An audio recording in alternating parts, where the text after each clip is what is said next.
বৃষ্টির দিনে সকাল সকাল স্কুল করে আমি চলে এসেছি আর আজকে সারা দিনের ব্লগটা তোমাদের সাথে শেয়ার করব। সো হে গাইস, তোমরা সবাই কেমন আছো বলো? Welcome to our channel Sunanda and mummy.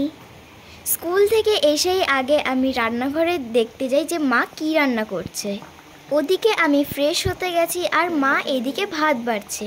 আর এই কয়েকদিন ধরে যা বৃষ্টি শুরু হয়েছে, সারাদিন ধরে হয়েই যায়। ক্যামেরায় কতটা দেখা যাচ্ছে জানি না, কিন্তু বাইরে এখনও ঝিরিঝিরি বৃষ্টি পড়ছে। তারপরে আর কি সকালের খাবারটা আমিও সেরে নিলাম। আর দিদিভাই দেখাতে বলছিল আমি ফোনে কি দেখছি। খাওয়া দাওয়া কমপ্লিট করে রান্নাঘরে গিয়ে দেখলাম মা কিসের যেন একটা বড়া ভাজছে। যা কিছুই হোক, বড়া খেতে কিন্তু আমার বেশ দারুণ লাগে। মাকে জিজ্ঞাসা করতেই মা বলল এটা শাপলা ফুলের বড়া। তারপর যদি হয় এরকম ওয়েদার তাহলে তো আরও ভালো লাগে। যাই হোক, তোমাদের একটা জিনিস দেখাই, এসো। সো গাইস, এই যে আমার ভরতনাট্যমের ড্রেস, দাঁড়াও একটু দেখাই তোমাদের। দেখো, নতুন মানে প্রথম ভরতনাট্যমের ড্রেস এই যে আমার। আর দিদিভাই এখন প্যান্টের নাতা ভরে দেবে। চলো ভরে দিই। চলো। হে গাইস, তো দেখো আমি কিন্তু ড্রেসটা পরে ফেলেছি।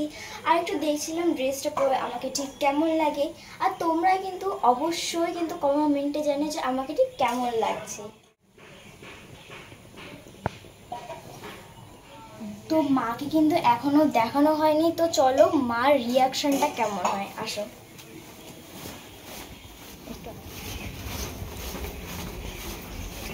আমার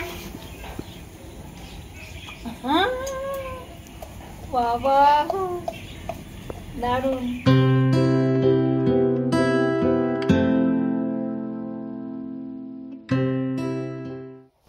বেশ কিছুক্ষণ পরে মা দেখি তাল ছুলছে।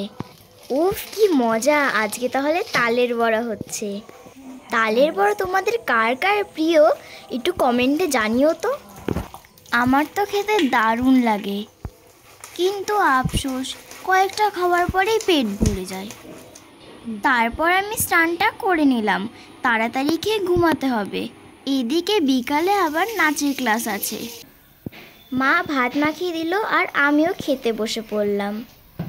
সো খেয়ে দিয়ে নেওয়ার পরে আমি একটু ঘুমিয়ে পড়েছিলাম আর এখন রেডি হয়ে গেছি নাচের ক্লাসে যাওয়ার জন্য। তো চলো যাওয়া যাক। এসে দেখি বুলবুলি আর ঈশিতাও চলে এসেছে। বুলবুলি যেহেতু আমাদের সবার ছোট, তাই আমরা সবাই ওকে এইভাবেই আদর করি। দেখো কত কিউট না ও।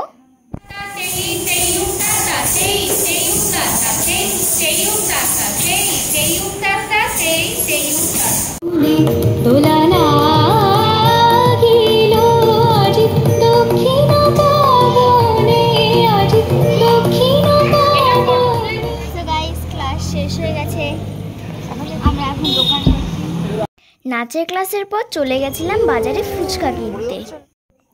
এই ফুচকা জিনিসটা যে আমার এত প্রিয় তা বলে বোঝানোর মতো নয়। উফ, এই ফোলা ফোলা ফুচকা, আলু মাখা আর টক জল দেখলেই তো আমার জিভে জল চলে আসে। এখন ভয়েস দিতে গিয়েও আমার আবার খেতে ইচ্ছা করছে। মার এদিকে তালের বড়ার সব রকম প্রস্তুতি কমপ্লিট। এখন শুধু একটা একটা করে গরম তেলে পড়বে আর রেডি হয়ে যাবে গরমা গরম তালের বড়া। পুরো ভিডিওটা ঠিক কেমন হয়েছে জানি না, কিন্তু আমার ভয়েস দিতে বেশ ভালোই লেগেছে। তারপর আমি ঘরে এসে একটু আঁকিবুকি করছিলাম। এটা আমার আঁকা ক্লাসের টাস্ক ছিল, ভাবলাম কিছুটা এগিয়ে রাখি। ওদিকে মার যতক্ষণ বড়া না হয় আমি কিছুটা ড্রয়িং করে রাখলাম। তারপরে আর কি মারও বড়া কমপ্লিট। আমিও তাড়াতাড়ি একটা তুলে টেস্ট করলাম। উফ, সে যে কি দারুণ হয়েছিল কি বলবো। তো ভিডিওটা আমি এখানেই এন্ড করছি। দেখা হবে নেক্সট কোনো ব্লগে। টাটা।